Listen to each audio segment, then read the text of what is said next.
রমজান মাসে হযরত মুহাম্মদ সাল্লাল্লাহু আলাইহি ওয়াসাল্লাম হযরত আবু হুরায়রাকে ডেকে বললেন, হে আবু হুরায়রা, তোমার উপর যাকাতের সম্পদ রক্ষার দায়িত্ব রইল, তুমি তা যথাযথভাবে পালন করবে। বিশ্বনবী হযরত মুহাম্মদ সাল্লাল্লাহু আলাইহি ওয়াসাল্লামের নিকট হতে যাকাতের সম্পদ রক্ষা করার দায়িত্ব নিয়ে আবু হুরায়রা বাড়িতে চলে আসলেন। রাতের বেলা হযরত আবু হুরায়রা শুয়ে আছেন, তিনি তখনও ঘুমাননি। হযরত আবু হুরায়রা লক্ষ্য করলেন যে কোনো এক আগন্তুক এসে যাকাতের খাদ্যের মধ্যে হাত দিয়ে কিছু নিতে চাচ্ছে। তখন আবু হুরায়রা শোয়া থেকে উঠে সেই আগন্তুকের কাছে গেলেন এবং তাকে ধরে ফেললেন। অতঃপর হযরত আবু হুরায়রা সেই আগন্তুককে বললেন, আল্লাহর কসম, আমি অবশ্যই তোমাকে রাসূল করিম সাল্লাল্লাহু আলাইহি ওয়াসাল্লামের কাছে নিয়ে যাব।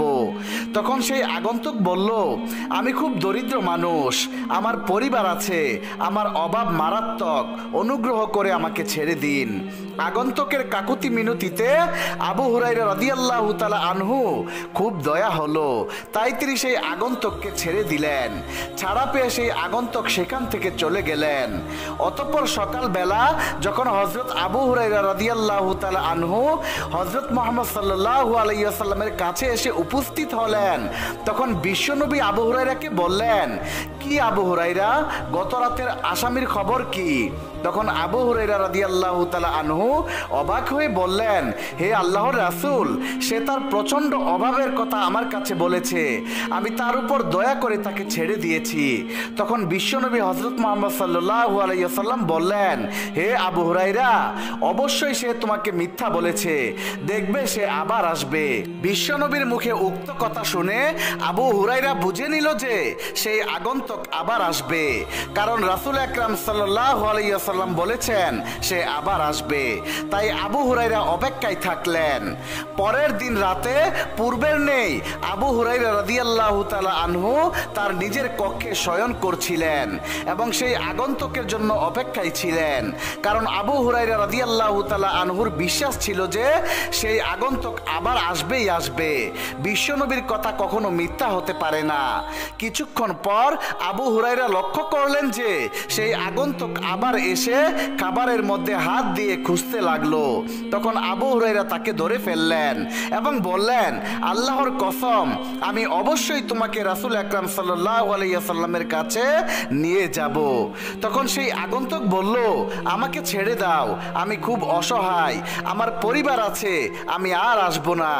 আবু হুরায়রা রাদিয়াল্লাহু তাআলা আনহু এবারও তার উপর দয়া করে তাকে ছেড়ে দিল এবং সে সেখান থেকে চলে গেল। সকালবেলা আবু হুরায়রা যখন বিশ্বনবীর দরবারে এসে উপস্থিত হলেন, তখন হযরত মুহাম্মদ সাল্লাল্লাহু আলাইহি ওয়াসাল্লাম বললেন, কি আবু হুরায়রা, গত রাতে তোমার আসামি কি করেছো? তখন আবু হুরায়রা বললেন, হে আল্লাহর রাসূল, সে তার চরম অভাবের কথা আমার কাছে বলেছে, তার পরিবার আছে, আমি তার উপর দয়া করে তাকে ছেড়ে দিয়েছি। রাসূলুল্লাহ সাল্লাল্লাহু আলাইহি ওয়াসাল্লাম বললেন, অবশ্যই সে তোমাকে মিথ্যা বলেছে, দেখো সে আবার আসবে। এবারও আবু হুরায়রা বুঝে গেল যে সে আবার নিশ্চয়ই আসবে। তাই তৃতীয় রাতেও আবু হুরায়রা রাদিয়াল্লাহু তাআলা আনহু অপেক্ষায় থাকলেন। অতঃপর সেই আগন্তুক আবার এসে খাবারের মধ্যে হাত ঢুকিয়ে খুঁজতে লাগলো। তখন আবু হুরায়রা রাদিয়াল্লাহু তাআলা আনহু তাকে আবারও ধরে ফেললেন আর বললেন, আল্লাহর কসম, আমি অবশ্যই তোমাকে রাসূলুল্লাহ সাল্লাল্লাহু আলাইহি ওয়াসাল্লামের কাছে নিয়ে যাব।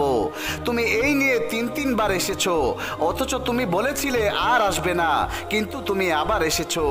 তখন সেই আগন্তুক বলল, আমাকে ছেড়ে দাও, আমি তোমাকে কিছু বাক্য শিক্ষা দেব যা তোমার খুব উপকারে আসবে। তখন আবু হুরায়রা রাদিয়াল্লাহু তাআলা আনহু বললেন, কি সেই বাক্যগুলো? তখন সেই আগন্তুক বলল, যখন তুমি নিদ্রায় যাবে তখন আয়াতুল কুরসি পাঠ করবে, তাহলে আল্লাহর পক্ষ থেকে তোমাকে একজন রক্ষক পাহারা দেবে আর সকাল পর্যন্ত শয়তান তোমার কাছে আসতে পারবে না। সেই আগন্তুকের মুখ থেকে উক্ত বাক্য শোনার পর পর আবু হুরায়রা রাদিয়াল্লাহু তাআলা আনহু তাকে ছেড়ে দিলেন এবং সেই আগন্তুক সেখান থেকে চলে গেল। সকালবেলা যখন আবু হুরায়রা রাদিয়াল্লাহু তাআলা আনহু বিশ্বনবীর কাছে এসে উপস্থিত হলেন, তখন নবীজি বললেন, কি হে আবু হুরায়রা, গত রাতে তোমার আসামি কি করেছো? তখন আবু হুরায়রা রাদিয়াল্লাহু তাআলা আনহু বললেন, ইয়া রাসূলুল্লাহ, সে আমাকে কিছু উপকারী বাক্য শিক্ষা দিয়েছে, তাই আমি তাকে ছেড়ে দিয়েছি। রাসূল আকরাম সাল্লাল্লাহু আলাইহি ওয়াসাল্লাম জিজ্ঞাসা করলেন, তোমাকে সে কি শিক্ষা দিয়েছে? তখন আবু হুরায়রা বললেন, সে বলেছে যখন তুমি নিদ্রায় যাবে তখন আয়াতুল কুরসি পাঠ করবে, তাহলে আল্লাহর পক্ষ থেকে তোমাকে একজন রক্ষক পাহারা দেবে আর সকাল পর্যন্ত শয়তান তোমার কাছে আসতে পারবে না। তখন উপস্থিত সকল সাহাবায়ে কেরাম এই শিক্ষণীয় বিষয়ে জানতে খুবই আগ্রহ ছিলেন। তখন রাসূলুল্লাহ সাল্লাল্লাহু আলাইহি ওয়াসাল্লাম বললেন, সে তোমাকে সত্য বলেছে, যদিও সে মিথ্যাবাদী। হে আবু হুরায়রা, গত 3 রাত যার সাথে তুমি কথা বলেছো, তুমি কি জানো সে কে? আবু হুরায়রা বললেন, না, আমি জানি না। তখন রাসূলুল্লাহ সাল্লাল্লাহু আলাইহি ওয়াসাল্লাম বললেন, সে হলো শয়তান। বর্ণনায় বুখারী।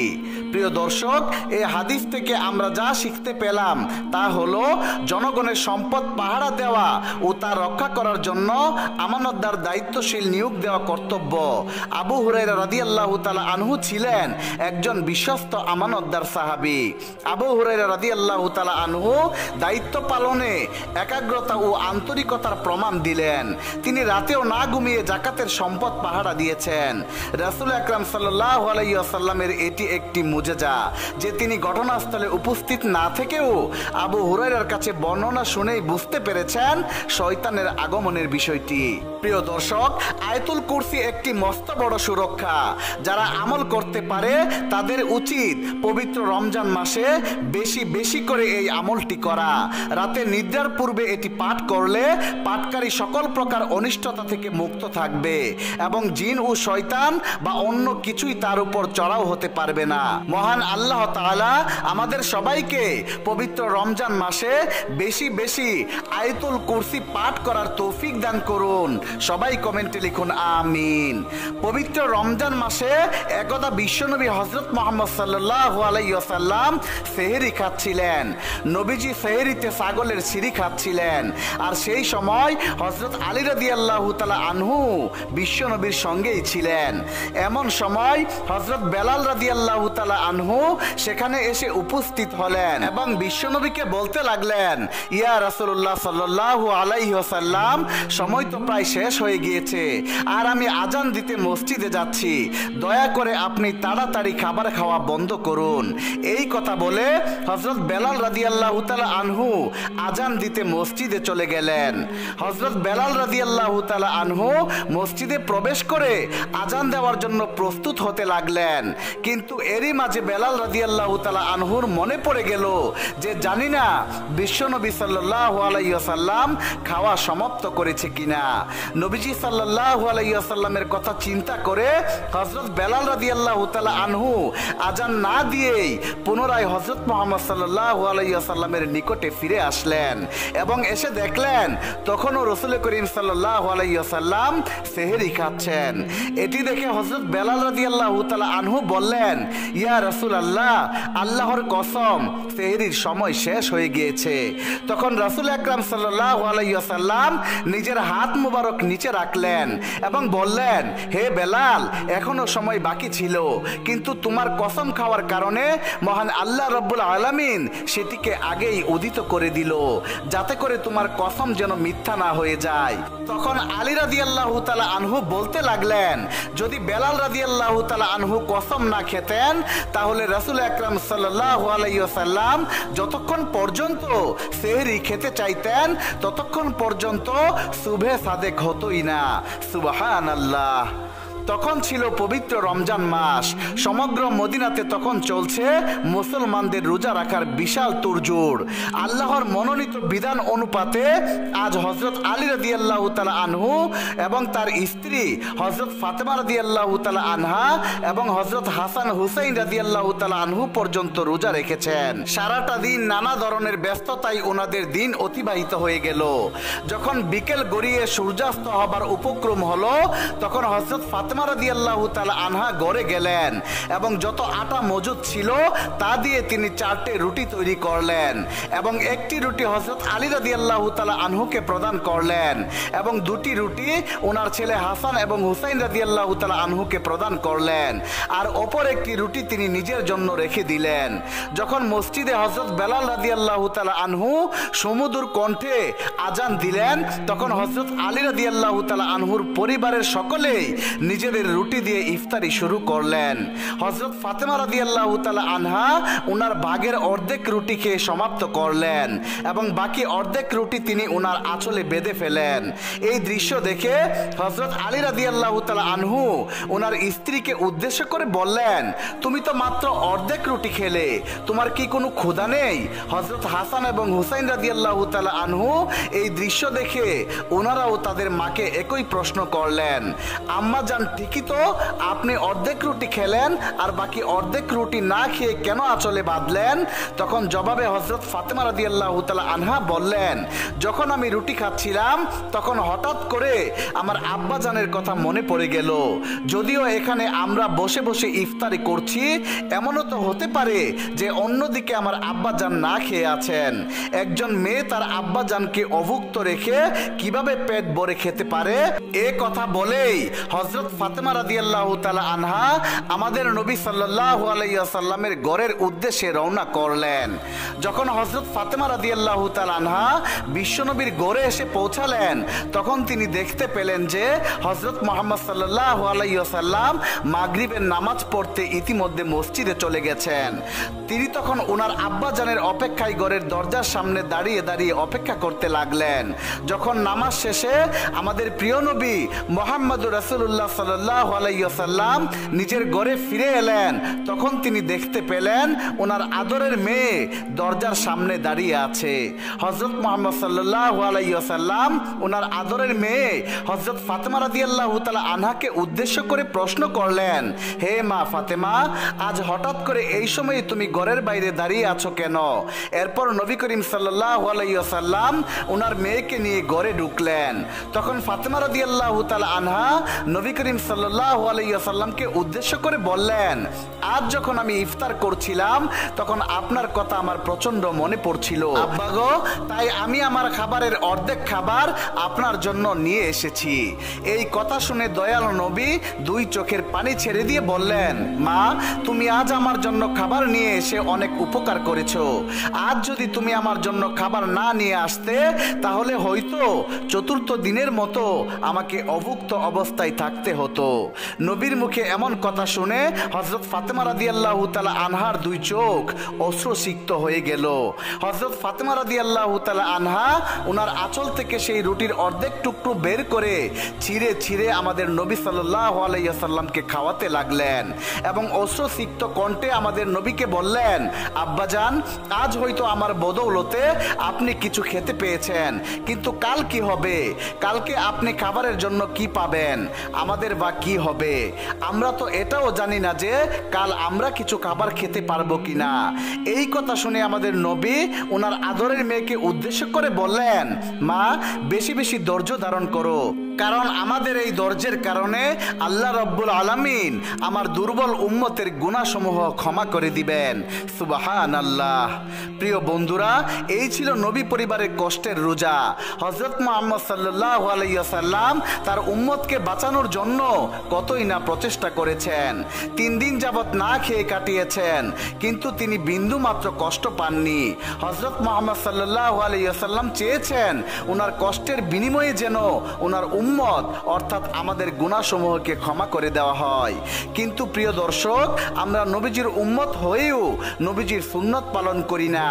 ওনারা ইফতারা করার জন্য যত সামান্য খাবার খেয়েছেন, অথচ যদি আমরা আমাদের দিকে লক্ষ্য করি তাহলে আমরা দেখতে পাই যে আমরা যা খাই তার চাইতে বেশি অপচয় করি। আমাদের উচিত যতটুকু আমাদের সাধ্যে কুলায় ততটুকু খাবার গ্রহণ করা এবং ক্ষুধার্ত কোনো ব্যক্তিকে নিজের খাবারের সঙ্গী বানিয়ে নেওয়া। নেওয়া। আল্লাহ তাআলা আমাদের সবাইকে বোঝার তৌফিক দান করুন এবং এই রমজান মাসে অপচয় করা থেকে আমাদের সকলকে রক্ষা করুন, আমিন। প্রিয় দর্শক, যেই নবী আমাদের জন্য এত কিছু করেছেন, আসুন সেই প্রাণের নবী হযরত মুহাম্মদ সাল্লাল্লাহু আলাইহি ওয়াসাল্লামের সম্মানার্থে কমেন্টে কালিমা লিখি, লা ইলাহা ইল্লাল্লাহু মুহাম্মাদুর রাসূলুল্লাহ সাল্লাল্লাহু আলাইহি ওয়াসাল্লাম। রমজান মাসের একদিন এক ব্যক্তি বিশ্বনবী হযরত মুহাম্মদ সাল্লাল্লাহু আলাইহি ওয়াসাল্লামের নিকটে এসে বলল, ইয়া রাসূলুল্লাহ, আমি রমজানের দিনের বেলায় স্ত্রীর সাথে সহবাসে লিপ্ত হয়েছি, এখন আমার কি উপায়? বিশ্বনবী হযরত মুহাম্মদ সাল্লাল্লাহু আলাইহি ওয়াসাল্লাম তখন বললেন, তোমার কি একটি কৃতদাস আজাদ করার সামর্থ্য আছে? সেই ব্যক্তি বলল, জি না হুজুর। তখন বিশ্বনবী বললেন, তাহলে ধারাবাহিকভাবে 2 মাস রোজা রাখতে পারবে? সেই ব্যক্তি বলল, জি না হুজুর। তখন নবীজি বললেন, তাহলে তোমার কি 60 জন মিসকিনকে খাওয়ানোর সামর্থ্য আছে? তখন লোকটি বলল, তাও না হুজুর। এমন সময় রাসূল করিম সাল্লাল্লাহু আলাইহি ওয়াসাল্লামের কাছে এক পাত্র খেজুর হাদিয়া এলো।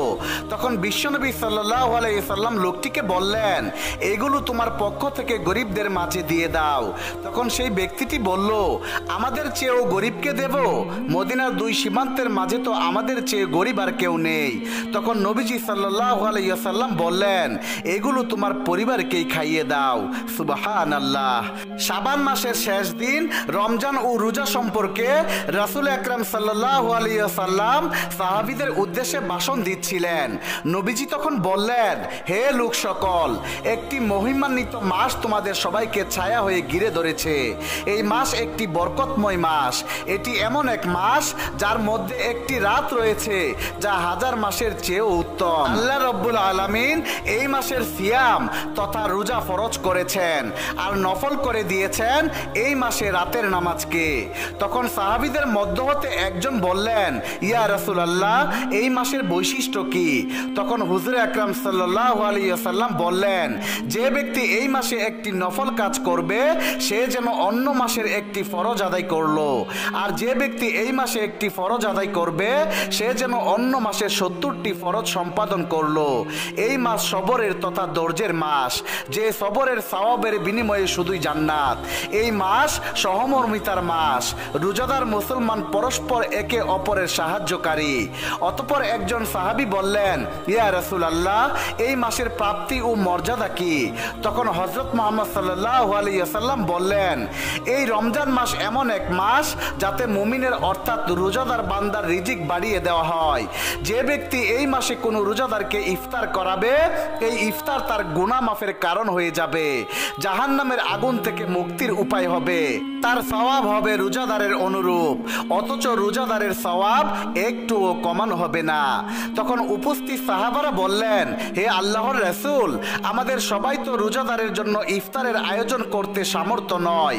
তখন রাসূল আকরাম সাল্লাল্লাহু আলাইহি ওয়াসাল্লাম বললেন, এই সওয়াব আল্লাহ তাআলা ওই ইফতার পরিবেশনকারীকেও দান করেন যে একজন রোজাদারকে 1 চুমুক দুধ, একটি খেজুর অথবা 1 চুমুক পানি দিয়ে ইফতার করায়। আর যে ব্যক্তি একজন রোজাদারকে পেট ভরে খাইয়ে পরিতৃপ্ত করলো, আল্লাহ তাআলা তাকে বেহেশতের হাউজে কাউসার থেকে এভাবে পানি খাইয়ে পরিতৃপ্ত করবেন, এমনকি সে জান্নাতে প্রবেশ করবে এবং সেখানে সে আর পিপাসিত হবেন না। অতঃপর হযরত মুহাম্মদ সাল্লাল্লাহু আলাইহি ওয়াসাল্লাম আরো বললেন, হে সাহাবাগণ, তোমরা শুনে রাখো, এটা এমন এক মাস যার প্রথম অংশে রহমত, মধ্য অংশে মাগফিরাত, শেষ অংশে হলো জাহান্নামের আগুন থেকে নাজাত। যে ব্যক্তি এই মাসে তার অধীনস্থদের বার বোঝা সহজ করে দেবে, আল্লাহ তাআলা তাকে ক্ষমা করবেন, তাকে জাহান্নামের আগুন থেকে মুক্তি দেবেন। অতএব তোমরা 4টি কাজ বেশি বেশি করবে, 2টি কাজের মাধ্যমে আল্লাহকে সন্তুষ্ট করবে। তা হলো লা ইলাহা ইল্লাল্লাহ, অর্থাৎ আল্লাহ ছাড়া কোনো উপাস্য নেই, এই সাক্ষ্য প্রদান করবে এবং ক্ষমা প্রার্থনা করবে। আর 2টি কাজ এমন যা করা ছাড়া তোমাদের কোনো উপায় নেই, তা হলো আল্লাহর কাছে বেহেশত চাওয়া এবং দুজুক থেকে মুক্তি চাওয়া। সুতরাং মুমিন মুসলমানদের উচিত বিশ্বনবী সাল্লাল্লাহু আলাইহি ওয়াসাল্লামের ঐতিহাসিক এই ভাষণের আলোকে রমজান ও রোজা পালন করা, হাদিসের ঘোষিত নিয়ামত এবং উপকারিতাগুলো নিজেদের জন্য মেনে নেওয়া, ক্ষমা পাওয়ার মাধ্যমে জাহান্নাম থেকে নিজেকে মুক্ত করার চেষ্টা করা। প্রিয় দর্শক, আসুন আমরা প্রার্থনা করি, হে আল্লাহ, মুসলিম উম্মাহকে রমজানের রহমত, বরকত, মাগফিরাত ও নাজাত পাওয়ার তৌফিক দান করুন।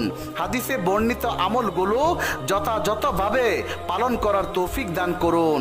বিশ্বনবী ঘোষিত অতুলনীয় নিয়ামতগুলো পাওয়ার তৌফিক দান করুন। আমিন।